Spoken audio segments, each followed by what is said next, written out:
Hello friends, Neha એજ્યુકેટરમાં આપનું સ્વાગત છે. આજે હું તમારા માટે લઈને આવી છું 26 જુલાઈ 2025 ના મહત્વના કરંટ અફેર, જે તમારી આવનારી પરીક્ષામાં તમને ખૂબ ઉપયોગી થશે અને 1 માર્ક ચોક્કસ અપાવશે. પરંતુ એ પહેલા એક રિક્વેસ્ટ કે વિડીયોને તમે શરૂઆતથી લઈને અંત સુધી જરૂરથી જોજો, તો જ તમને કન્ટેન્ટ અંગે માહિતી મળશે કે અંદર તમે શું મિસ કરી રહ્યા છો. ખરું ને મિત્રો?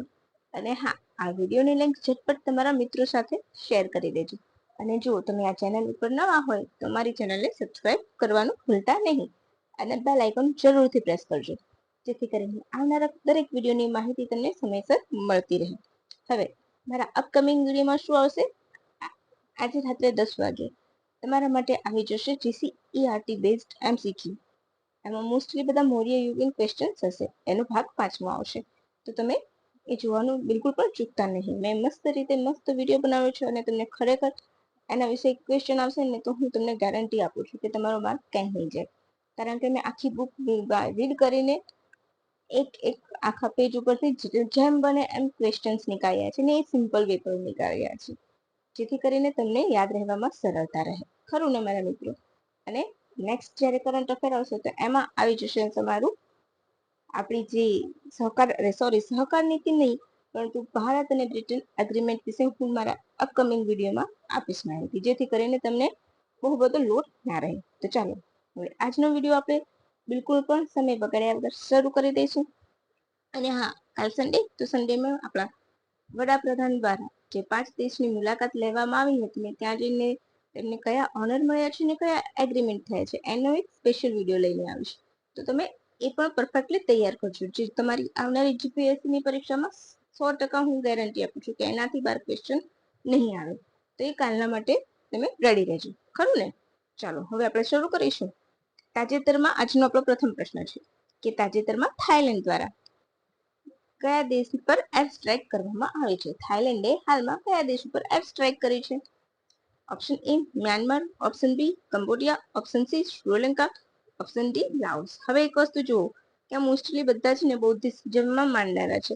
શ્રીલંકા સિવાય બધાની સાથેની બોર્ડર અડે છે હાલમાં. બરાબર છે? તો તમે હવે આગળ આપણે જોઈએ કે આપણો આમાં જવાબ શું આવી શકે છે. તો અહીં આપણો શું જવાબ આવશે? Option B Cambodia. ઓકે, આપણે યાદ રાખવાનું છે કે શ્રીલંકાએ કંબોડિયા ઉપર એર સ્ટ્રાઇક કરી છે. કેમ છે? અચ્છા, તો એને નામ પણ શું આપવામાં આવ્યું છે? તો ઓપરેશન યુદ્ધા બોધિન. હવે તમને સિમ્પલ પૂછે question as a one liner કે તાજેતરમાં ઓપરેશન યુદ્ધા બોધિન ચર્ચામાં હતું, એ ઓપરેશન કયા દેશ દ્વારા કરવામાં આવ્યું હતું? હવે તમને ખ્યાલ હશે કે ઇઝરાયલની, ઈરાન, અમેરિકા બધા દેશમાં ક્રાઇસિસ ચાલી રહી છે, બીજા દેશ સાથે યુદ્ધના પરિસ્થિતિ ચાલે છે. તો અલગ અલગ એના નામ છે. બરાબર? તો એ બધા નામને તમારે યાદ રાખવાના છે. અને હું તમારા માટે એક સ્ટ્રેટેજિકના પાર્ટ તરીકે તાજેતરમાં જે એર સ્ટ્રાઇક ને જે હુમલા કર્યા છે એકબીજા દેશે, એની હું તમારે જોઈતી હોય વિડીયો સ્ટ્રેટેજિક તરીકે, તો નીચે કમેન્ટ બોક્સમાં મને કમેન્ટ કરી દેજો, જેથી કરીને તમારે એક જોડકાના ફોર્મમાં પૂછાય તો પણ તમને ક્લિયર થઈ જશે. તો હું બનાવીશ. બરાબર? હવે આ એર સ્ટ્રાઇકને ઓપરેશન યુદ્ધા બોધિન નામ આપવામાં આવ્યું છે. કંબોડિયા બોર્ડર પર F-16 પ્લેન વડે થાઈલેન્ડ દ્વારા હુમલો કરવામાં આવ્યો છે. કેમ હુમલો થયો છે? તો પ્રિવિહાર મંદિર છે, એને લઈને બંને દેશ વચ્ચે વિવાદ ચાલી રહ્યો છે. હવે શું છે? તો કંબોડિયામાં ડાંગરેક માઉન્ટેન પર આવેલા પ્રિવિહાર મંદિરને લઈને બે દેશ વચ્ચે વિવાદ ચાલી રહ્યો છે. આ એક શિવ મંદિર છે. બરાબર છે? ICJ આ મંદિર પર 1962માં પણ કંબોડિયાની દાવેદારી માન્ય રાખી હતી કે આ મંદિર કંબોડિયાનું છે. બરાબર? હવે બીજું શું આવશે? કોણે બનાવ્યું છે? તો ખમેર રાજા. તમને યાદ હશે કે અંગકોર વાટની મંદિરો, રાઈટ? એ તમને સૌને યાદ હશે. હવે તમારે એના વિષયમાં વધારે માહિતી જોઈતી હોય કંબોડિયાના મંદિરોની ને તો મારા GCERT ના બેઝ MCQ છે, એમાં મેં MCQ તો બનાવ્યા જ છે પણ સાથે ડિટેલિંગ કરેલું છે. તે ડિટેલમાં તમને બધી જ માહિતી મળશે. આ મંદિર ખમેર રાજાના સમયમાં 9મી સદી પહેલા સૂર્યવર્મન પહેલાએ બંધાવ્યું હતું. બરાબર? અને જેનો વિસ્તાર સૂર્યવર્મન બીજાએ 12મી સદી સુધી કર્યો હતો. પ્રિવિહાર મંદિર. બરાબર? થાઈલેન્ડની રાજધાની કઈ છે? બેંકોક છે. એની સરહદો ઉત્તર પશ્ચિમ મ્યાનમાર, ઉત્તર પૂર્વ લાઓસ, દક્ષિણ મલેશિયા, દક્ષિણમાં મલેશિયા, પૂર્વમાં કંબોડિયા અને ભારત સાથેની સરહદો શેર કરે છે. બરાબર, ભારતના થાઈલેન્ડ સાથે પણ સારા સંબંધો છે. તમને ખ્યાલ જ હશે. એની રાજધાની બેંકોક. બરાબર, હા, એ તો તમને ખ્યાલ જ હશે. હવે કંબોડિયા, તો કંબોડિયાની રાજધાની શું છે? પ્યોમ નેમ. રાઈટ, અગ્નિ એશિયન દેશ છે. તેના મંદિર સ્થાપત્ય માટે તે જાણીતું છે અને ખાસ કરીને અંગકોર વાટ માટે જાણીતું છે. બરાબર, તો તમારી આટલી માહિતી આ તમારા ફક્ત મેં જીકે શું કરાવ્યું હતું, કરંટ અફેરમાં શું હતું આપણે કે થાઈલેન્ડે કયા દેશ પર એર સ્ટ્રાઇક કરી છે. બરાબર, તો મેં તમને કરંટ વિથ જીકે કરાવ્યું છે. તો જીકે માં પણ આ બધી વસ્તુ તમારે કમ્પ્લીટલી અંદર ઇન્ક્લુડ થઈ જશે. ક્લિયર? હું બીજાની જેમ ગઈ વગાડી નહીં કહું જીકે વિથ કરંટ અને પછી એકનું એક મહિનામાં ચેસની વાત નીકળી 4 વાર, તો મહિનામાં 5 વખત ચેસની ડિટેલ કરાવવાની. અરે ભાઈ, બધા ગવર્મેન્ટની તૈયારી કરતા હોય ને મારા બાળકો, તો બધાને રેડી જ હોય ટોપિક. રાઈટ, અને મોટા નામ બળે દર્શન ખોટે જેવું થઈ ગયું છે. હવે આ બહુ જ અગત્યનો ક્વેશ્ચન છે, આને તમે 7 સ્ટાર લગાવજો. આ આવનારી પરીક્ષામાંથી આમાંથી તમારે ક્વેશ્ચન 100% આવશે. રાષ્ટ્રીય સહકારિતા નીતિના પ્રથમ વખત ક્યારે લોન્ચ કરવામાં આવી હતી? Option A 2021, option B 1996, option C 2002, option D 1 પણ નહીં. હવે તમને સૌને ખ્યાલ હશે કે 2025 નું વર્ષ કયું છે? તો 2025 નું વર્ષ સહકારિતા વર્ષ તરીકે જાહેર કરવામાં આવ્યું છે. સહકાર મંત્રી કોણ છે? તો સહકાર મંત્રી અમિત શાહ છે. ગૃહમંત્રી અને સહકાર ખાતું સંભાળે છે. હવે તમને ખ્યાલ હશે કે સહકાર મંત્રાલય પણ નવું જ બનેલું છે. તો એ ક્યારે બનેલું છે? 2021માં. આટલી તમારી વસ્તુ કરંટ આ ટોપિક છે, તો કરંટ ટોપિકની સાથે આપણે કરંટ અફેર્સ પણ રેડી થઈ ગયું. એનું બેઝ કરંટ નોલેજ જીકે પણ તૈયાર થઈ ગયું અફેર્સની સાથે, સીએ સાથે જીકે. રાઈટ, હવે પ્રથમવાર ક્યારે જાહેર કરવામાં આવી હતી? તો ઓપ્શન સી 2002. શું આવશે આપણો જવાબ? ઓપ્શન સી 2002, અટલ બિહારી વાજપેયીના સમયમાં. અને આ બીજું સંસ્કરણ તમે કહી શકો છો. એને અમિત શાહે લોન્ચ કર્યું છે. બરાબર છે. એના મુખ્ય 6 સ્તંભ હતા, 16 ઉદ્દેશ છે અને 82 રણનીતિ પર તૈયાર કરવામાં આવે છે. રાષ્ટ્રીય સહકારિતા નીતિના મુખ્ય 6 સ્તંભ યાદ રાખજો. કેટલા સ્તંભ છે? 6 સ્તંભ અને 16 ઉદ્દેશ છે. તો તમારે આ 6 સ્તંભ યાદ રાખવાના. સહકારી સંસ્થાઓનો પાયો મજબૂત કરવો. બરાબર, પહેલું. ઇકોસિસ્ટમમાં આત્મનિર્ભરતા પ્રાપ્ત કરવી. સહકારી સમિતિને ભવિષ્ય માટે રેડી કરવી. સહકારી સમિતિઓની જન આંદોલન સ્વરૂપે પ્રોત્સાહિત કરવી. સમાવેશતા અને નવા ઉભરાતા ક્ષેત્રોને પ્રોત્સાહિત કરવા અને સહકારી વિકાસ માટે યુવા પેઢીને પ્રોત્સાહિત કરવી. આ બધો જ ડેટા પીઆઈબી અને ગવર્મેન્ટની ઓફિશિયલ જે સાઇટ હોય છે એના ઉપરથી આવે છે. હવે તમને હું આ બતાવી દઉં. આ તમારું પ્રૂફ છે એનું. 6 રણનીતિક મિશન સ્તંભો પર આધારિત. બરાબર, તો તમારે 6 સ્તંભ તમારે આવી ગયા. બરાબર, હવે બીજું શું આવશે એમાં? તો દરેક પંચાયતમાં ઓછામાં ઓછું એક પ્રાથમિક સહકારી એકમ હશે, જે પ્રાથમિક કૃષિ ધિરાણ મંડળીઓ એટલે કે પેક્સ, પ્રાથમિક ડેરી, પ્રાથમિક મત્સ્ય ઉદ્યોગ સમિતિ, પ્રાથમિક બહુહેતુક પેક્સ અથવા અન્ય સ્વરૂપે હોઈ શકશે. બરાબર, ક્યાં છે? તો દરેક જિલ્લામાં ઓછામાં ઓછું એક પ્રાથમિક સહકારી એકમ હશે. પછી નાબાર્ડ દ્વારા તમને ખ્યાલ હશે કે પ્રથમ સહકારી ગામ ક્યાં ડેવલપ કરવામાં આવ્યું હતું? તો ગાંધીનગરમાં, અને નાબાર્ડ દ્વારા હતા. તેવી જ રીતે રાજ્ય સહકારી બેંકો દરેક તાલુકામાં 5 સરકારી મોડેલ ગામ સ્થાપિત કરશે. હવે તમારો પ્રશ્ન આવી રીતે આવી શકે છે કે તાજેતરમાં જાહેર થયેલી સહકારી નીતિ મુજબ દરેક તાલુકામાં કેટલા સહકારી ગામો સ્થાપિત કરવાનો ઉદ્દેશ પ્રયાસ કરવામાં આવશે? Option A 1, option 2 5, option C 100 તમને પૂછી શકે. તો તાલુકા વાઇઝ સહકારી ગામો 5 આવશે. અને કોની તર્જ પર? તો ગાંધીનગરમાં જે પ્રથમ બન્યું હતું એને ગાંધીનગરમાં કોની મદદથી થયું હતું? તો નાબાર્ડ. બરાબર, નાબાર્ડ તો તમને સૌને ખ્યાલ હશે, સ્થાપના 1982માં થઈ હતી. બરાબર, પછી ડેરી સંઘના માધ્યમ દ્વારા શ્વેત ક્રાંતિ 2.0, જેમાં મહિલાઓને રોજગાર આપી તેમને સશક્ત કરવામાં આવશે.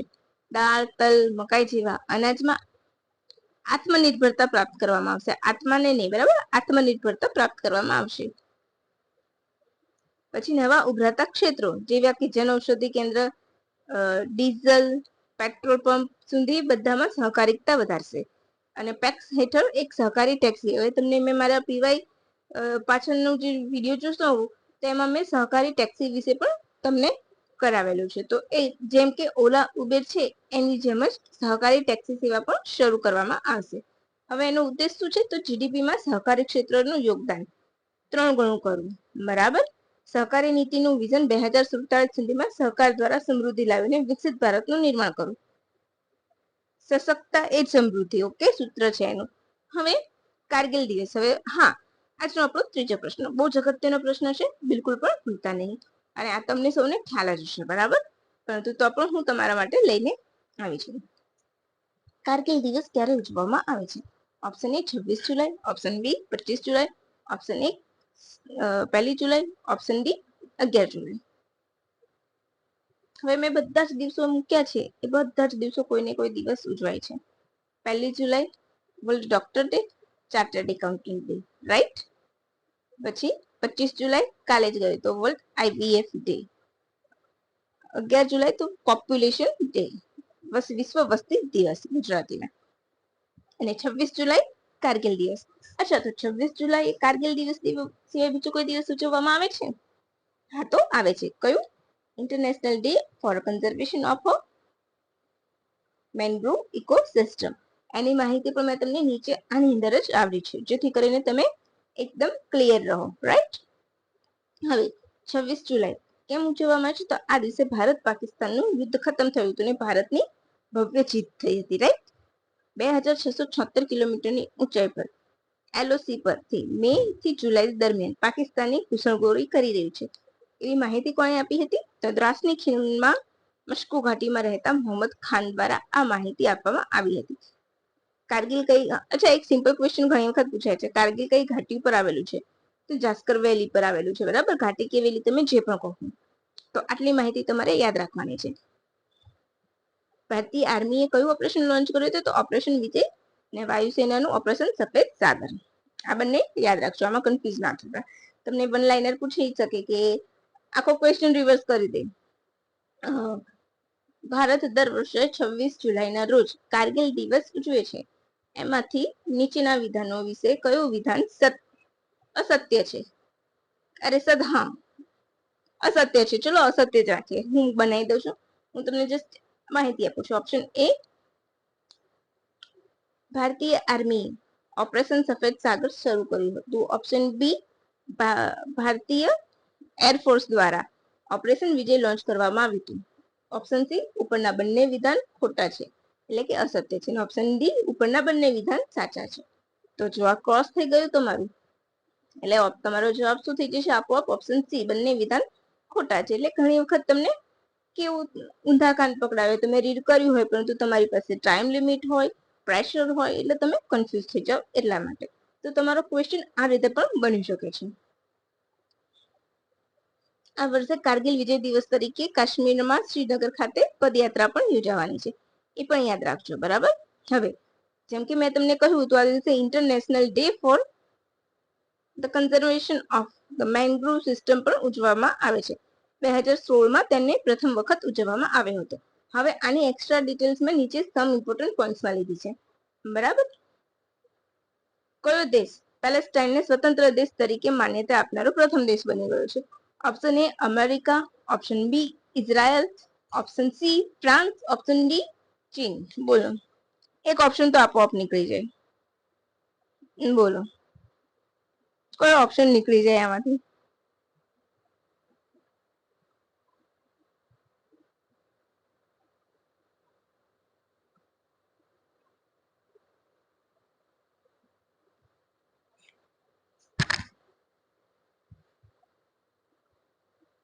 બોલો, તો અહીં આપણો જવાબ આવશે ઓપ્શન સી ફ્રાન્સ. શું આવશે? ઓપ્શન સી ફ્રાન્સ આવશે.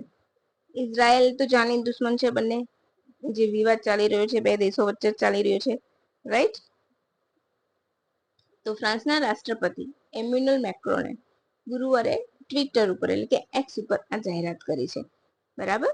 રાષ્ટ્રપતિ મેક્રોએ જણાવ્યું છે કે સપ્ટેમ્બર યુએનજીએ, એટલે કે યુનાઇટેડ જનરલ એસેમ્બલીમાં જે સમિટ યોજાશે એમાં એ પેલેસ્ટાઇનને માન્યતા આપશે. ઓકે,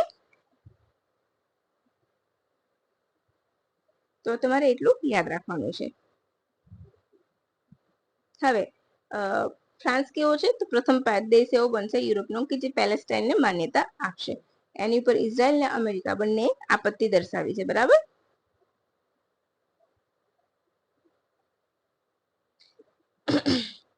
હવે આપણો છેલ્લો પ્રશ્ન છે, યુલિયા સ્પિરીડેકો કયા દેશના પ્રથમ પ્રધાનમંત્રી બન્યા છે?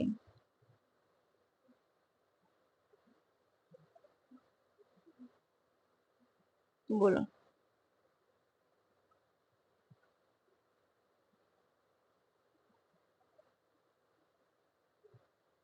Option A Russia, option B Ukraine, option C Libya, option D Somalia.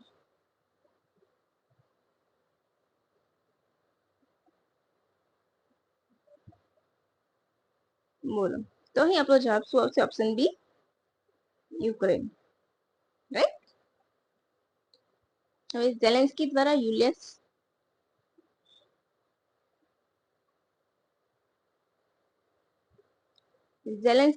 યુલિયા સ્વિરિડેન્કો યુક્રેનના મહિલા વડાપ્રધાન તરીકે નિમણૂક કરવામાં આવી છે. તેમણે ડેનિસ સેમ હાલનું સ્થાન લીધું છે. આ પદ ઉપર તેઓ પ્રથમ મહિલા વડાપ્રધાન છે? ના, તેઓ બીજા મહિલા છે. એ પહેલા કોણ બન્યું હતું? તો યુલિયા ટીમશેન્કો. ઓકે, એમણે પીએમ બની ચૂક્યા છે. બરાબર. હા, નાયબ વડાપ્રધાન તરીકે તેઓ પ્રથમ મહિલા હતા, તમે એમ કહી શકો છો. બરાબર. હવે આપણે સમ ઇમ્પોર્ટન્ટ પોઈન્ટ પણ જોઈશું. મિષ્ટી યોજના હેઠળ, એટલે કે અત્યારે હાલ આપણે જે મેંગ્રુવ વિશે વાત કરી, મેંગ્રુવ ઇકોસિસ્ટમ વિશે, રાઈટ, તો એના વિશે એની થીમ શું છે? પહેલા તો આજે 26 જુલાઈના રોજ ઉજવવામાં આવે છે. Coastal biodiversity and climate buffer A any theme છે. 2016 થી ઉજવવામાં આવે છે. મિષ્ટી યોજના પણ સરકારે લોન્ચ કરેલી છે. બરાબર. તો તમારે એ મને કહેવાનું છે કે મિષ્ટી યોજના ક્યારે લોન્ચ થઈ હતી?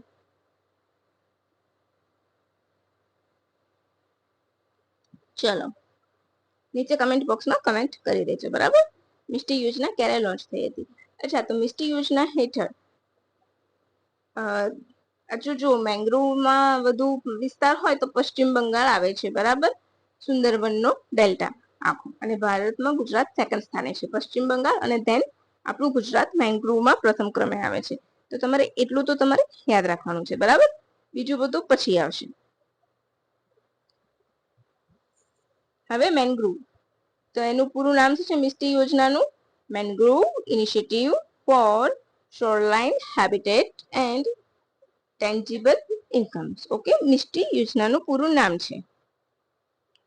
હવે તમારે મને ફટાફટ એ કહેવાનું છે કે લોન્ચ ક્યારે થઈ હતી પહેલા તો. બરાબર.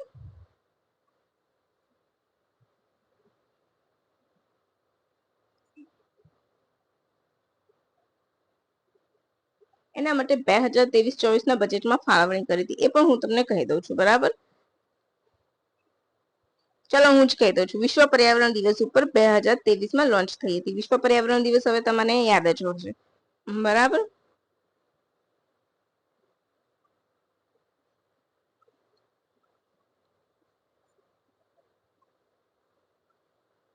ઓકે, આમાં લગભગ 9 રાજ્યોમાં મેંગ્રુવ જે છે એને વધારવાનો ઉદ્દેશ છે.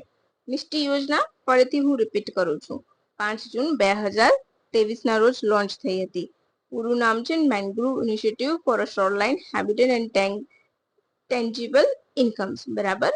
આમાં જે 19,520 હેક્ટરમાં ચેરનું વાવેતર કરીને પ્રથમ સ્થાન મેળવ્યું છે. બરાબર. કચ્છ જિલ્લામાં 6,000 હેક્ટરનું વાવેતર થયું છે. હવે તમારે યાદ રાખવાનું છે કે હંમેશા યાદ રાખજો, મેંગ્રુવ વધારે એરિયા પશ્ચિમ બંગાળનો છે, એન્ડ પશ્ચિમ બંગાળમાં સુંદરવન છે, અને પછી આપણું ગુજરાત બીજા ક્રમે છે. એ બિલકુલ પણ ભૂલતા નહીં. બરાબર. આ તમારું જો પ્રૂફ છે. 26 જુલાઈ ગુજરાત આંતરરાષ્ટ્રીય મેંગ્રુવ ઇકોસિસ્ટમ સંરક્ષણ દિવસ. ગુજરાતનું મેંગ્રુવ મિશન, તો ગુજરાતનું છે એ પણ યાદ રાખી લેવાનું. મિષ્ટી યોજના હેઠળ 100 આવી ગયું. કેટલો વિસ્તાર છે એના વૃક્ષનું વાવેતર કરવામાં આવ્યું? 1,175 ચોરસ કિલોમીટર. રાષ્ટ્રીય રીતે સ્તરે ગુજરાત મેંગ્રુવ કવરની દ્રષ્ટિએ બીજા ક્રમે છે. કચ્છમાં સૌથી વધારે છે. બરાબર. ગુજરાતમાં પણ કચ્છ અગ્રણી છે. બરાબર. તો આટલું તમારે પરફેક્ટલી યાદ રાખવાનું છે. પછી એક બીજો મસ્ત મજાનો ક્વેશ્ચન, નારિયેળ ટપ્પા યુદ્ધ ક્યાં કરવામાં આવે છે? બોલો. તો વલસાડમાં થાય છે. બરાબર. જો હવે આવો ક્વેશ્ચન આવે તો આપણે કન્ફ્યુઝ 100% થઈએ. હવે આમાં ક્વેશ્ચન ક્યાંથી લીધો છે? તો માય ગવર્મેન્ટ કરીને ગુજરાતની સાઇટ છે ટ્વિટર પર, એક્સ પર હેન્ડલ એકાઉન્ટ છે, એમાં આ ક્વેશ્ચન મૂક્યો હતો કે નારિયેળ ટપ્પા યુદ્ધ કોની વચ્ચે કરવામાં આવે છે અને શું છે? તો વલસાડમાં થાય છે, બરાબર. વલસાડમાં પણ ધરમપુરમાં. ક્યારે? તો દિવાસાના દિવસે. ક્લિયર? વલસાડમાં ક્યાં? તમને સિમ્પલ એમ પણ પૂછે કે નારિયેળ ટપ્પાનો યુદ્ધ ક્યારે કરવામાં આવે છે? તો અમાસના દિવસે, પૂનમના દિવસે, દિવાસાના દિવસે, બરાબર. તો આ એમનો આદિવાસીઓનો દિવાસો એટલે મોટો તહેવાર માને છે, બરાબર. એટલે હવે શું હોય છે? તો એક વ્યક્તિ પોતાનું નારિયેળ હાથમાં પકડે છે અને બીજી વ્યક્તિ પોતે નારિયેળ વડે બીજાના નારિયેળ પર ટપ્પો મારે છે, બરાબર. જેમ આપણે ફોડીએ છીએ એ રીતના. અને જો જે વ્યક્તિનું નારિયેળ ફૂટી જાય એ હારી જાય છે અને પોતાનું નારિયેળ એવી રીતે આપી દે છે. બસ સિમ્પલ આટલું છે, આટલું તમારે યાદ રાખવાનું છે. હવે આજનો प्रश्न, कर्नाटक में मनाए जाने वाला वैरामुडी महोत्सव के दौरान किस भगवान को बहुमूल्य रत्नों से जड़ित मुकुट से सजाया जाता है? ऑप्शन 1 भगवान Vishnu, option B Krishna, option C भगवान गणेश, ऑप्शन डी भगवान शिव. બોલો શું જવાબ આવશે? આપણો જવાબ અહીં આવશે ઓપ્શન 1 ભગવાન વિષ્ણુ, જેને કૃષ્ણનું સ્વરૂપ કહેવામાં આવે છે, એટલે ઓપ્શન એ, બરાબર.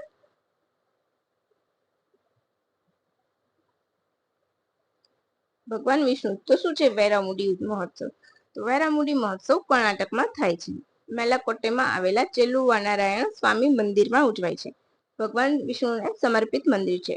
વૈરામુડી એ શું છે? એક મુકટ છે હીરા જડિત, જે તમને આમ ના જોવા મળે, પરંતુ આ ઉત્સવ ઉજવાય ત્યારે ભગવાનને પહેરાવવામાં આવે છે, જે ખૂબ જ આકર્ષણનું કેન્દ્ર છે, બરાબર, એમ કહી શકો. આ મંદિર વિશ્વ વિખ્યાત છે, બરાબર. વૈરામુડીનો અર્થ શું થાય છે? તો હીરાથી ભરેલો મુગટ, અને ચૈત્ર મહિનામાં યોજવામાં આવે છે. હવે ફ્રેન્ડ્સ, તમને જો ખરેખર મજા આવતી હોય ને તો પ્લીઝ એક રિક્વેસ્ટ જરૂરથી કરીશ કે તમે મારા વિડીયોને લાઈક કરી દેજો, શેર કરી દેજો અને કમેન્ટ જરૂરથી કરજો કે તમને કેવો લાગે છે. ખરેખર મને ખૂબ ગમશે તમે કમેન્ટ કરશો ને તો. અને આ વિડીયોની પીડીએફ પણ તમને નીચે ડિસ્ક્રિપ્શન બોક્સમાં મળી જશે. અને ખરેખર તમે મારા પાછલા વિડીયો જેટલા પણ જોશો ને, પીવાયક્યુ જોશો, તો એમાંથી મારું કરંટ કરાયેલું છે ને એમાંથી ઓલમોસ્ટ 10 થી 12 ક્વેશ્ચન બેઠે બેઠા આવે છે, પરફેક્ટલી આવે છે. તો તમને ખબર પડતી આઈડિયા આવવો જોઈએ કે હું જે કરાવું છું એ તમને બહુ જ મદદરૂપ થશે. તો એટલા માટે હું રિક્વેસ્ટ કરું છું, તમને ફાયદો થશે એટલા માટે, ખરું ને મારા વાલા મિત્રો? તો બસ આવી જ રીતના મારી સાથે જોડાયેલા રહેજો. અને હા, સબસ્ક્રાઇબ ના કરી હોય તો સબસ્ક્રાઇબ જરૂરથી કરી લેજો, બરાબર ને? અને thank you for watching my video and have a good day friends. By.